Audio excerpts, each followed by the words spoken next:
À la faveur de la 18e conférence ordinaire de l'Église méthodiste unie Côte d'Ivoire, qui s'est tenue du 21 au 26 mars 2023 au temple Jourdain de Marcory dans le district Abidjan Sud, le bishop Benjamin Boni s'est adressé au peuple de Dieu. Il s'est penché sur les vastes chantiers sur lesquels l'Église est attendue, notamment le grand temple, les tours Canaan et Espérance à construire au plateau, ainsi que la vision missionnaire de l'Église qui s'étend de plus en plus avec l'installation des districts ordinaires de Yamoussoukro et Alépé, plus de 7000 nouvelles âmes gagnées à Christ, 4000 nouveaux baptisés et 3000 nouveaux membres confirmés.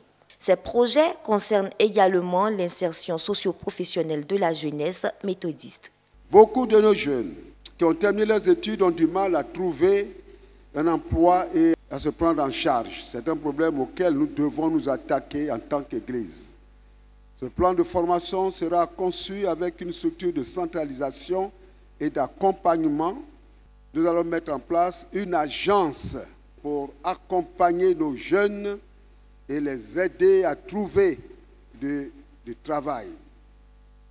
Il nous faudra également organiser, comme la conférence l'a demandé, les états généraux de notre jeunesse. Pendant 2 ans, l'Église s'est penchée sur la question des jeunes. Et une des résolutions qui a émané de ces réflexions, c'est que dans le budget des églises locales, il faut absolument qu'il y ait une rubrique d'ordre financier pour accompagner les jeunes. C'est extrêmement important. Il faut poursuivre nos efforts dans le domaine de l'implantation des églises. Il doit y avoir au niveau des districts, donc au niveau des sous-préfectures, des préfectures, de villages où ne soit érigé au moins un temple méthodiste. Et les quartiers des villes doivent absolument être ensemencés de l'Évangile et disposer de lieux de culte, de temples. Il ne doit donc pas avoir de quartier où il n'y ait d'église méthodiste. C'est dans ce sens que nous nous sommes réjouis de l'implantation de notre église derrière Sokosé. Par rapport au thème de l'année Église et tradition, le bishop a fait savoir qu'il est possible de vivre sa foi en plaçant la Bible au cœur des traditions. Revenant sur les résolutions et recommandations de la 18e conférence, le bishop a invité les délégués pasteurs et laïcs à repenser l'organisation des grandes assises de sorte à les rendre plus dynamiques.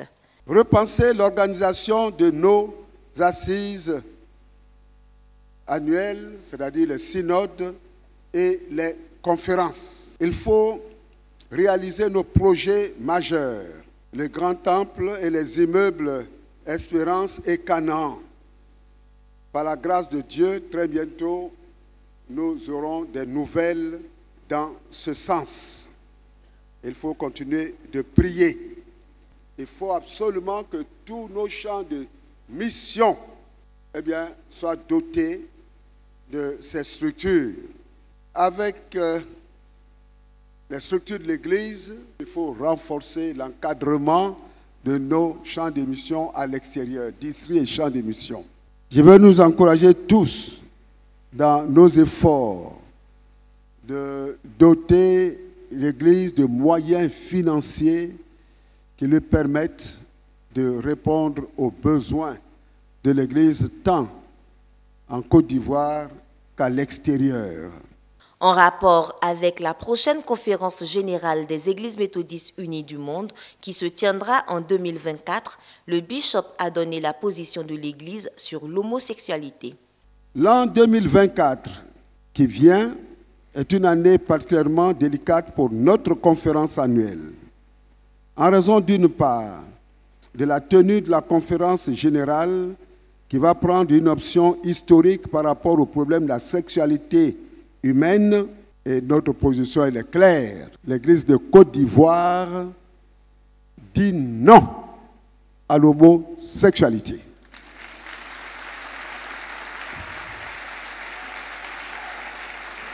Non à la consécration des pasteurs homosexuels, ça va de soi.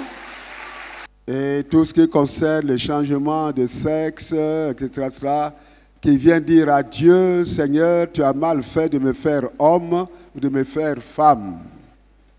C'est grave. L'Église dit donc non.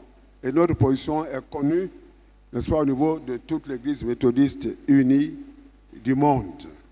C'est un problème sérieux. Et par rapport à cela, hélas, notre Église sœur au niveau de la conférence centrale de l'Afrique de l'Ouest, l'Église du Nigeria, connaît d'énormes problèmes.